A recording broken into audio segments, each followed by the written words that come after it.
everybody. I'm so excited here today. Thank you for joining us.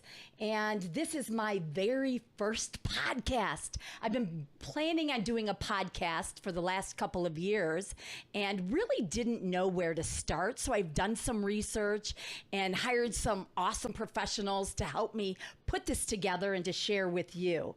Our podcast is The Stamp of Approval, and I'm Kristen Stampini, co-founder of the Stampini Real Estate Group here with RE/MAX in Boca Raton, Florida. I'm also a certified real estate coach for Craig Proctor and the owner of Global Virtual Real Estate Assistants. I'm a real estate investor and a national trainer and public speaker.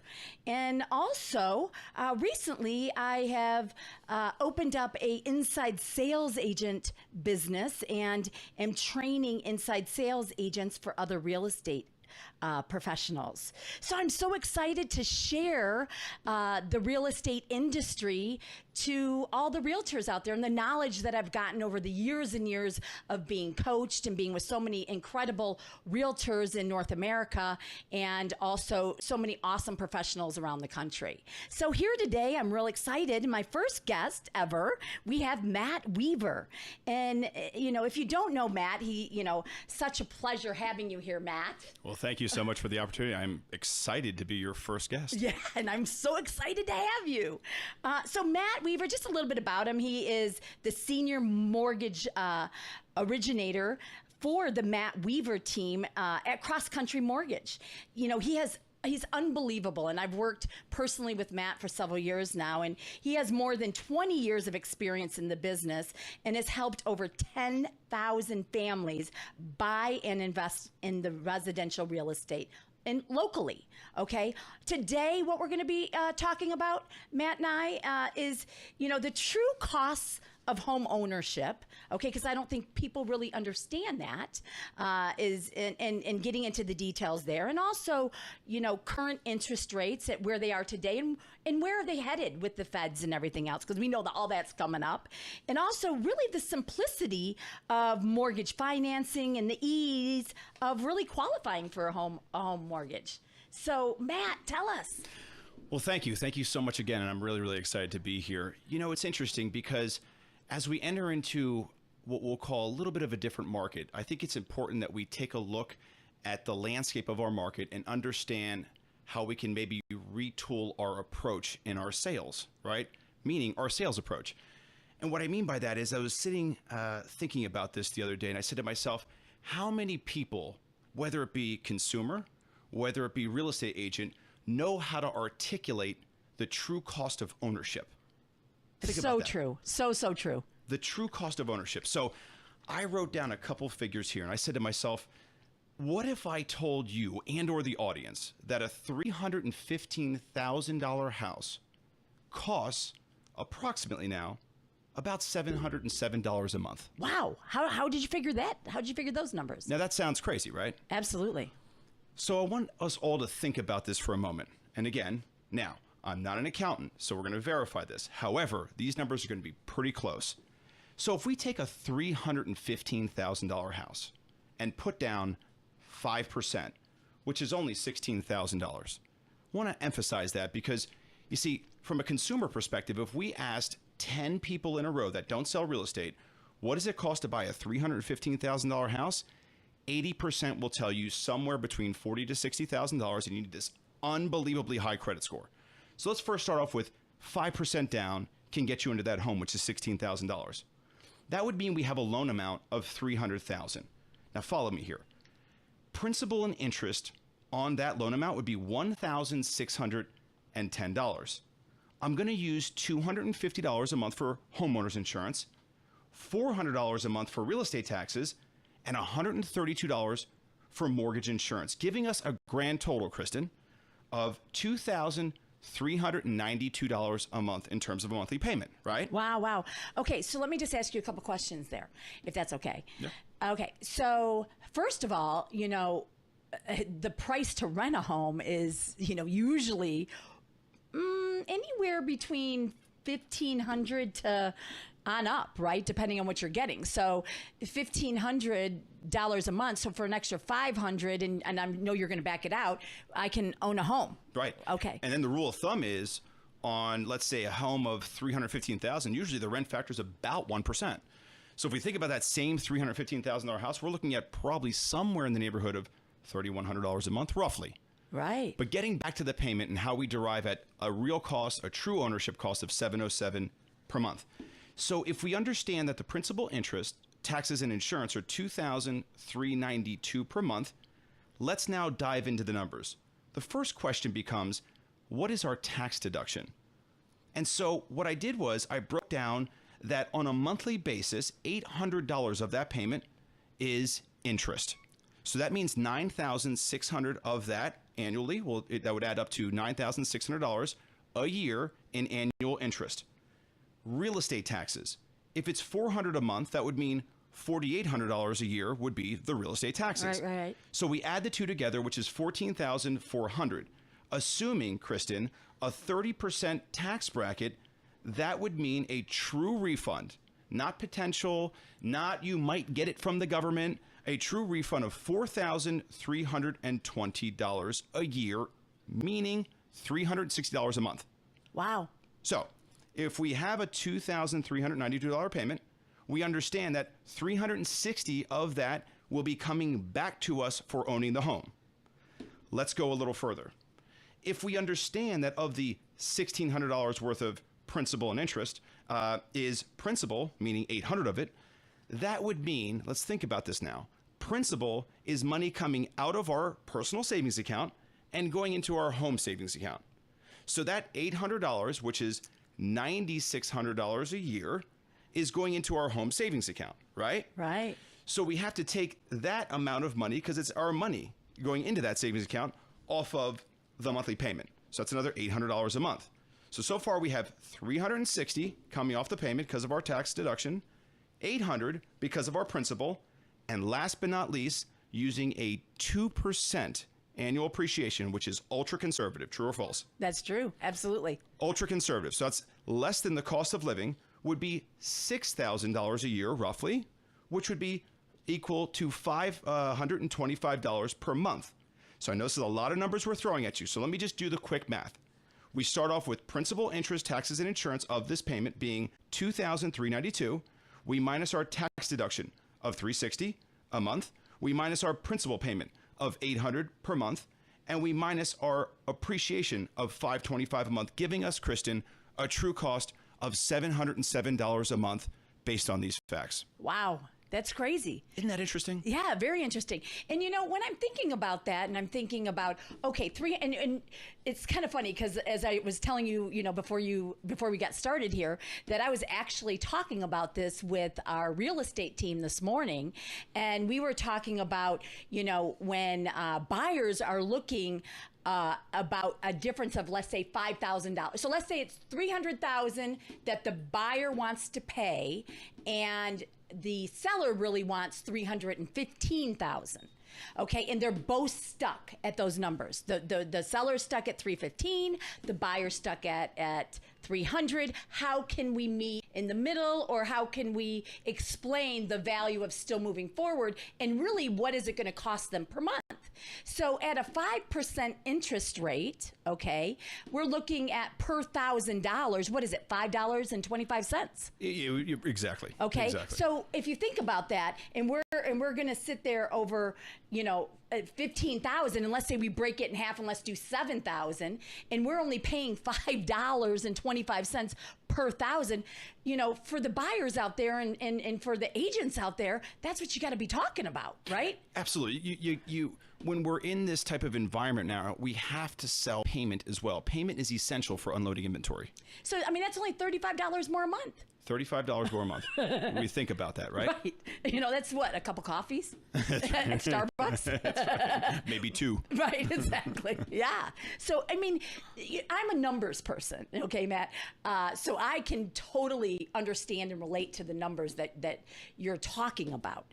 Other people aren't so much numbers people, but the bottom line is when you're working with different professionals and things like that, and they can really explain it to you and how it works out to basically buying a home at $315,000, and the actual hard cost to you by the time you back out everything is only $760 or whatever dollars a month. That's just amazing. It's incredible. Why isn't everybody out there running to purchase a home? Lack of education. You see, our industry does a poor job in providing this type of data. And so I think we could do a better job, and I'm referring to the mortgage side of the industry more than just the real estate side of the industry. We don't educate the consumer enough as to what the true cost of ownership is. Now, of course, there's going to be maintenance that you have with the home and so on. But when you stop and think about it, now we're using a 2% factor in terms of appreciation.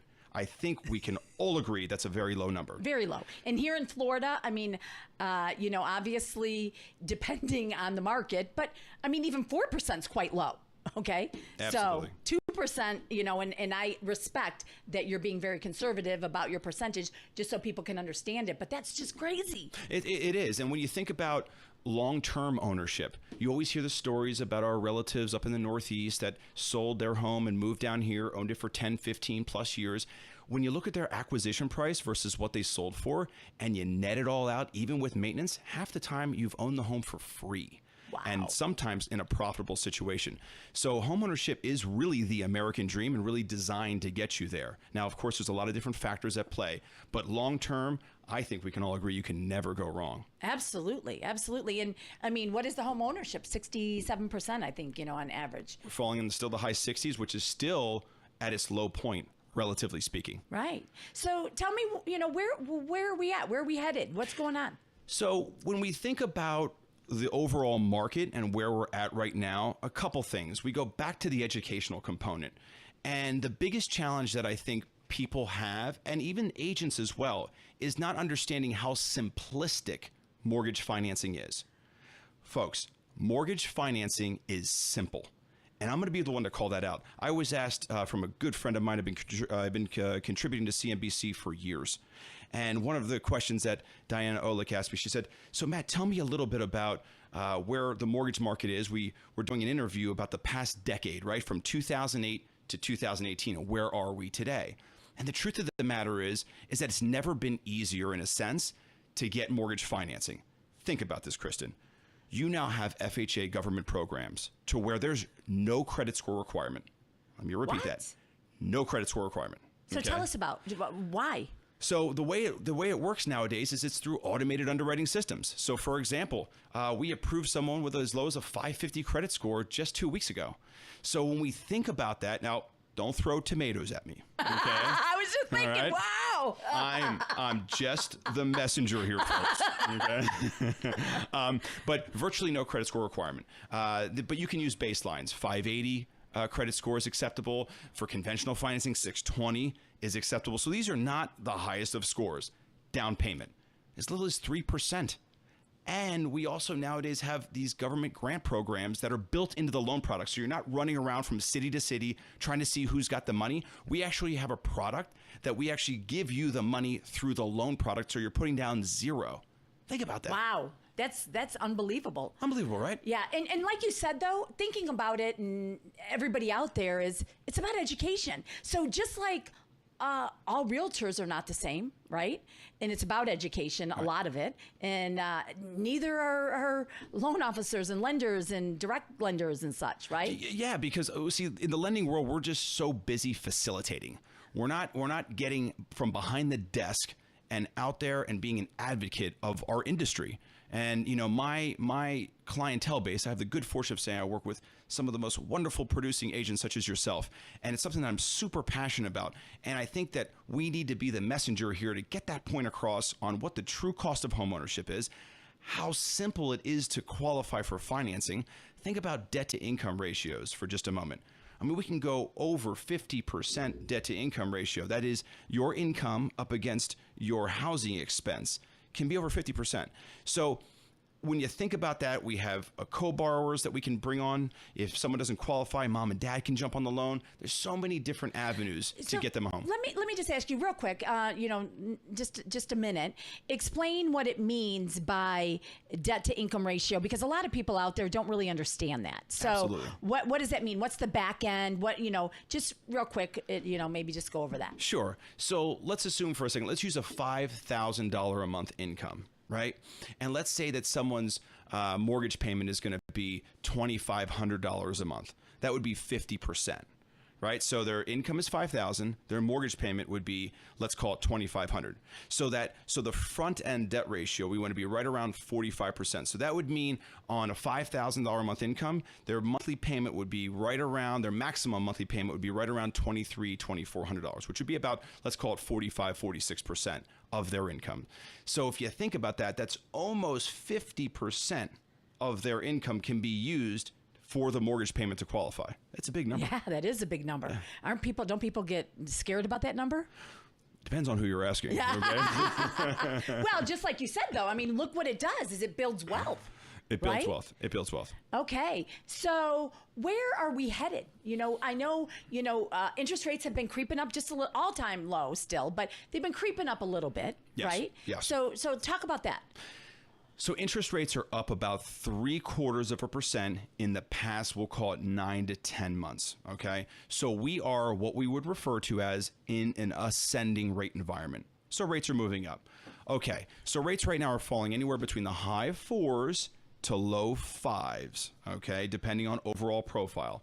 And I have to tell you that it's an interesting adjustment on a day-to-day basis in terms of communicating that 5 number. Yeah, okay? Right. We almost need another 6 months under our belt to communicate 5, so everyone just understands that's where we're at. Right? Yeah, absolutely. Because it's a very fresh number for us all, because we've been artificially low for a long time. Well, I remember my first place that I bought back in, I believe it was 1991 in California. I paid 18%. Oh, you remember? Right. You're probably too young for that, but that was way back in the day. But still, right? So 5%. I mean, that's just amazing. It's still a bargain. It's still a bargain. So the rate, the movement has adjusted. Now, the Federal Reserve is actually scheduled to meet tomorrow, which the full anticipation is they will increase the federal prime rate once again and one more time by year end. So the federal prime rate right now is at 5%. It'll probably end up nearing 5.5% by year end is what we would think. But let's put all of that into perspective. The truth of the matter, Kristen, is we should have interest rates. I mean, interest rates should be around 7.5%. Mm-hmm. Let me repeat that. And I'm a mortgage guy saying that, right? right. So people are probably thinking, what is this guy talking about, right? But the truth of the matter is that if we're at 7.5%, that means the banks are giving you 5%, 5.5% of your CD, right? That means the fixed income retired borrower is getting more money on their savings, more money circulating. So if the Federal Reserve feels confident to increase rates, that means we're doing good as a country, as a whole. Our economic position is gaining momentum. We're creating more jobs. Dow Jones right now is trading at an all-time high. So it's directly tied into all of the external factors that we have. So someone can, let's say, pay 4.875 on an interest rate, which is up 0.75%, but their 401k is up 25%. That's right. I mean, what do those numbers really look like when you think about it? So when you're talking about going up 0.25%, okay, let's say, and who knows what's going to happen tomorrow, but let's say it's 0.25%, and I'm purchasing a home at $300,000, and now it's gone up 0.25%. How much is that? 25 basis points, 0.25%, let's say on a $300,000 loan, is going to be somewhere in the neighborhood of $20 to $25, roughly. Okay. Using that as an example. So we shouldn't, because we have buyers out there that are scared. That they're like, oh my gosh, my interest rates are going up. Let me wait another year. But they aren't looking at, hey, prices are going up, interest rates, So why is it a good time to buy right now? So interestingly enough, I personally feel it's a great time to buy and or to sell. And very rarely are we in that type of market. Usually it's a great time to buy, not that great of a time to sell, right? And then vice versa. That's right. I think a seller can get really great value by selling today. And I think a buyer can get really great value by buying today. And what I mean by that is I know the mindset right now is we're entering into this shift. We're in the twilight zone, Kristen. Okay, it's Right. going to come, right? We're entering into this market that we could see this crash again. And the truth of the matter is that I'm going to take a contrarian position on that. There's a couple things. Number one, there's an amazing study that I'll provide to you and you can provide to your listeners that Harvard did, that it shows the crash to crash cycles were 18 years perfect, dating back to the 1800s with the exception of 2 occasions. That's right. Yep. Crash to crash, right? So if we are history buffs, okay, which I happen to be, that's 2024, okay? Right, Not yep. today. But moving along from there, the Federal Reserve is already taking measures in place by increasing rates to slow down house prices. Now, for all of us that own real estate, we'd love to see real estate go up 20, 30% a year. Okay, but I think we can agree that's not good for the greater good. And it's not realistic today. Right, and it's not realistic. So if we are tapering back in terms of that appreciation and seeing 2, 3%, it's a very healthy market. And look, we might see some price deterioration where there's a little bit more inventory. Perhaps there's land all around these subject properties where there's competition. So they're going to see probably a little bit of price decreasing here in certain subsets of the market. But that's a natural way to offset interest rate costs, right? That's right. So about 10,000 in decrease in sale price offsets about 0.25% interest rate. Yeah. So, and I know the listeners here, today are going to be a lot of realtors, and also there's going to be consumers as well, buyers and sellers and everything else. So to, really recap and close this as our first awesome episode of Love the that. Stamp of Approval. Love it. Give us some insight. So if you are thinking of buying today, don't wait any longer. If you have a correct plan in place, if you understand what your length of ownership is going to be, a home is not trading stock, okay? It's not trying to sharpshoot a bottom. That's not how wealth is created. The purpose, I was told by a very wise man, the purpose of real estate is to own it. That's right. And so if we think about it from that perspective, a home houses our family.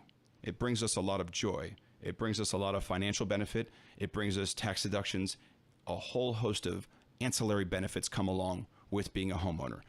I wouldn't overthink where it is today, what the value can be tomorrow, etc. We all know that if we put a long-term time frame on real estate, we will almost never go wrong, Kristen. That's right. And so and that's great, for the home buyers and for the realtors, how can they stand out from all the other realtors when working with buyers? How can they stand out from other realtors? Knowledge base and your approach. The more that we are ingrained into what we're doing, the more that we love what we're doing, the more we're going to stand out. And the truth of the matter is that just like you, Kristen, I am in my business. This is what I do. And I'm a constant student of my business. And the more that we can all do that, it's going to stand out in your listing presentation. It's going to stand out in your buyer presentation. And they're going to say, you know what? I want to work with that expert right there, because they can give me sound advice because they're really doing what they should be doing. And it's so true. I mean, I was talking about being a real estate coach. So, across North America, I coach 70 realtors in successive real estate.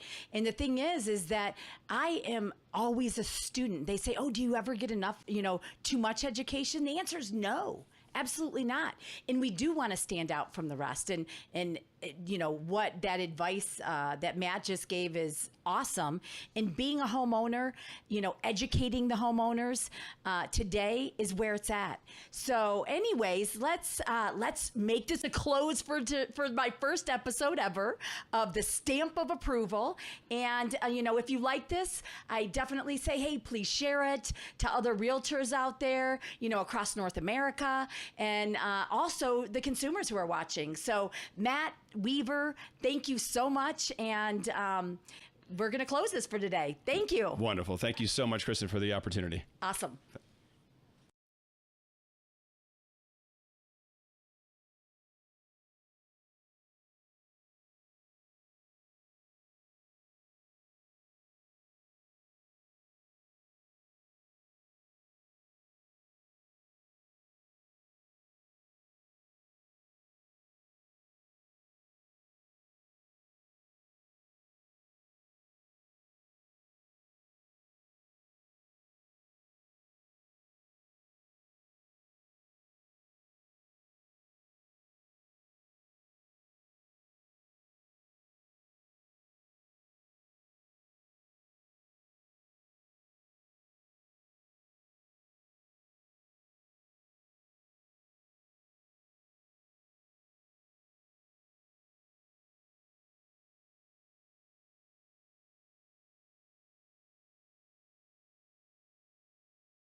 stamp of approval.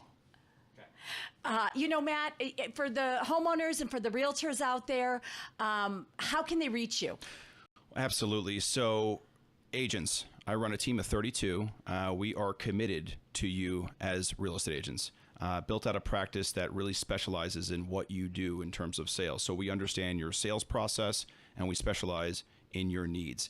Now, we operate 7 days a week from 8 a.m. to 9 p.m. and no, that's not a punchline, okay? So our direct dial is 561-864-2458. Again, 7 days a week, 8 a.m. to 9 p.m. To any potential home buyers or consumers that are out there thinking about purchasing, please reach out to us. What we do differently is we take our time up front to give you the clear, concise information you need before making any big decisions.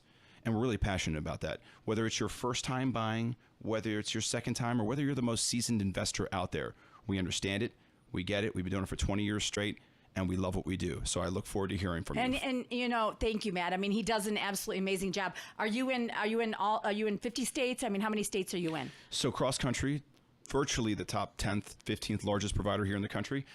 We are in every state. So we can reach out for you anywhere. There we go. Okay, awesome.